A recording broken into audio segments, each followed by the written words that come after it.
TTD వారి నుంచి వచ్చిన తాజా సమాచారం ఏంటంటే తిరుమల పవిత్రతను కాపాడేందుకు తిరుమలలో రాజకీయ ద్వేషపూరితమైన ప్రసంగాలను నిషేధించాలని టీటీడీ వారు నిర్ణయించారు.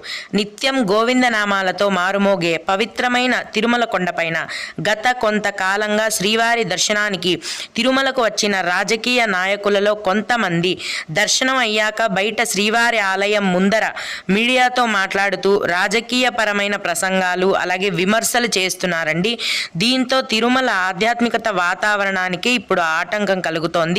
కాబట్టి రాజకీయపరమైన విషయాలను తిరుమల కొండపైన రాజకీయపరమైన విషయాలను నిషేధించాలని టీటీడీ బోర్డు వారు నిర్ణయించారు. ఇక నుంచి తిరుమల కొండకు వచ్చే భక్తులు రాజకీయంగా ప్రసంగాలు విమర్శలు చేయకూడదని టీటీడీ వారు తెలియజేశారు. భక్తులందరూ కూడా ఈ విషయాన్ని